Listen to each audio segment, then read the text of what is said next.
ನೋಡ್ರಿ, ಬಹಳಷ್ಟು ಪೇಷಂಟ್ ನಮ್ ಕಡೆ ಬಂದಿರ್ತಾವಲ್ಲ, ಕೇಳ್ತಿರ್ತಾವ, ಸರ್ ನಮ್ಗೆ ಎಸಿಡಿಟಿ ಸಮಸ್ಯೆ ಐತಿ, ನಾವು ಯಾವ ಆಸನ ಮಾಡ್ಬೇಕು, ಪ್ರಾಣಾಯಾಮ ಮಾಡ್ಬೇಕು, ನಮ್ಗೆ ಬೆನ್ನು ನೋವು ಇದೆ, ಭುಜ ನೋವು ಇದೆ, ಹೊಟ್ಟೆ ನೋವು ಇದೆ. ಸೊ ಎಲ್ಲಾ ಸಮಸ್ಯೆಕ್ಕ ಇವತ್ತಿನ ವಿಡಿಯೋದಾಗ ನಾನು ನಿಮ್ಗೆ ತಿಳಿಸ್ಕೊಡ್ತೀನಿ. ಬಹಳಷ್ಟು ಸಮಸ್ಯೆಗಳದಾಗ ಪ್ರಾಣಾಯಾಮ ಮತ್ತೆ ನೀವು ಯೋಗಾಸನ ಏನೇನು ಮಾಡಿದ್ರೆ ನಿಮ್ಗೆ ಕಡಿಮೆ ಆಗುತ್ತಂತ ಈ ವಿಡಿಯೋದ ಡಿಟೇಲ್ ಆಗಿ ನಾನು ತಿಳಿಸ್ಕೊಡ್ತೀನಿ ರೀ. ವಿಡಿಯೋ ಸ್ಟಾರ್ಟಿಂಗ್ ಎಂಡ್ ತರ ಮಿಸ್ ಮಾಡದೆ ನೋಡಿ.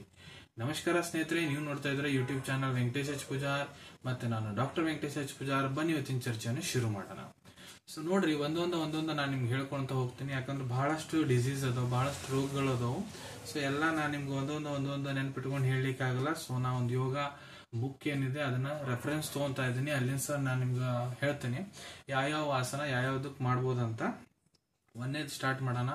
ನಿಮ್ಗೆ ಏನಾದ್ರು ಹೈಪರ್ ಎಸಿಡಿಟಿ ಸಮಸ್ಯೆ ಐತಂದ್ರ, ಅಂದ್ರ ಆಮ್ಲಪಿತ್ತ, ನಿಮ್ಗೆ ಬಹಳ ಎಸಿಡಿಟಿ ಆಗುತ್ತೆ, ಹೊಟ್ಟೆ ನಿಬಾರ್ ಇರ್ತೈತಿ, ಗ್ಯಾಸ್ ಆಗ್ತೈತಿ, ಎದಿ ಉರ್ದಂಗ ಆಗ್ತೈತಿ ಅಂದ್ರ ನೀವು ಏನೇನು ಆಸನ ಪ್ರಾಣಾಯಾಮ ಮಾಡಬಹುದು. ಸೊ ನೋಡ್ರಿ, ಅರ್ಧ ಚಂದ್ರಾಸನ, ಪಾದ ಹಸ್ತಾಸನ, ನವಾಸನ, ಜಾನು ಶಿರ್ಸಾಸನ, ಪಶ್ಚಿಮೋತ್ತಾಸನ, ಅರ್ಧ ಮತ್ಸ್ಯೇಂದ್ರಿಯಾಸನ, ಶಲಭಾಸನ, ಧನುರಾಸನ, ಭುಜಂಗಾಸನ, ಮಯೂರಾಸನ, ಪವನ ಮುಕ್ತಾಸನ, ಶವಾಸನ ಮತ್ತೆ ಪ್ರಾಣಾಯಾಮ.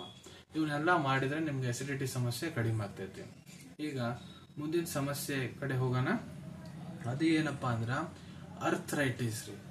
ಅರ್ಥರೈಟಿಸ್ ಸಂಧಿಗತ ವಾತ ಸಮಸ್ಯೆ ಐತಿ ನಿಮ್ಗ ಲೋವರ್ ಬ್ಯಾಕ್ನಾಗ. ಲೋವರ್ ಬ್ಯಾಕ್ ಅಂದ್ರ ಇದು ನಿಮ್ ನಡ ಏನೈತಿ ನೋಡ್ರಿ, ಇಲ್ಲಿದು ತಳಗಿನ ಭಾಗ, ಇಲ್ಲಿ ನಿಮ್ಗೆ ಅರ್ಥರೈಟಿಸ್ ಸಂಧಿಗತ ವಾತ ಸಮಸ್ಯೆ ಐತಿ ಅಂತ ಡಾಕ್ಟರ್ ತಿಳಿಸ್ಯಾರಂದ್ರ ಇದ್ರಾಗ ನೀವು ಪರಿವರ್ತ ತ್ರಿಕೋಣಾಸನ, ವೀರಭದ್ರಾಸನ, ಅರ್ಧ ಚಂದ್ರಾಸನ, ಪಾದಾಂಗುಷ್ಟಾಸನ, ಪಾದ ಹಸ್ತಾಸನ, ಸರ್ವಾಂಗಾಸನ ಮತ್ತೆ ಉಷ್ಟ್ರಾಸನ ಇವನ್ನೆಲ್ಲ ಮಾಡ್ಬೋದ್ರಿ, ಪರ್ಫಾರ್ಮ್ ಮಾಡ್ಬೋದು.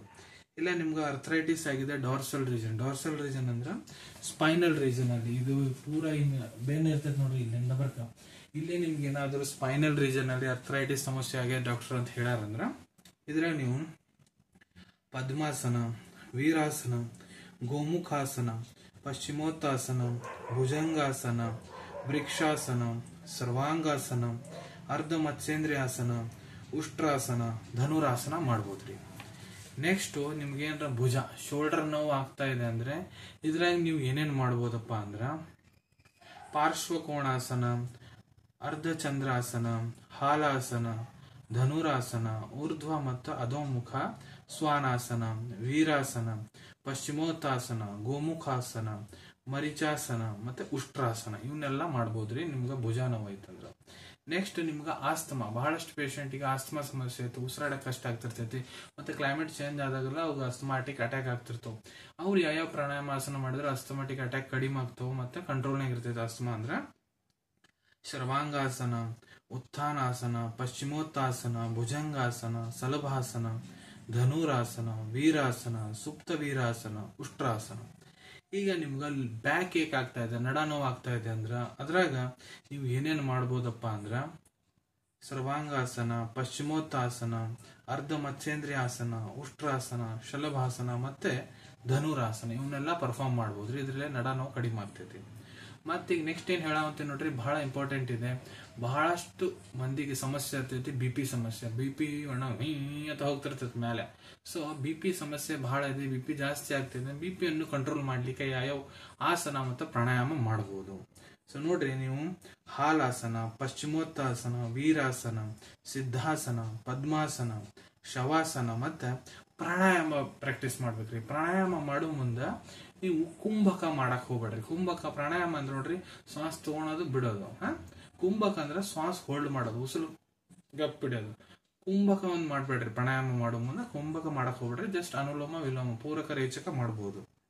ಈಗ ನೆಕ್ಸ್ಟ್ ಲೋ ಬಿಪಿ ಸಮಸ್ಯೆ ಐತ, ನನ್ ಬಿಪಿ ಯಾವಾಗ್ಲೂ ಕಡಿಮೆ ಇರ್ತೈತಂದ್ರ ಅವ್ರು ಯಾವ ಆಸನ ಯೋಗ ಮಾಡ್ಬೋದಪ್ಪ ಅಂದ್ರ ಹಾಲಾಸನ, ಸಿದ್ಧಾಸನ, ವೀರಾಸನ, ಪಶ್ಚಿಮೋತ್ತಾಸನ, ಪದ್ಮಾಸನ, ನಾಡಿ ಶೋಧನಾ ಪ್ರಾಣಾಯಾಮ ಮತ್ತು ಉಳಿದ ಪ್ರಾಣಾಯಾಮಗಳು ಏನದ ಅವ್ನು ಕೂಡ ಮಾಡಬಹುದ್ರಿ.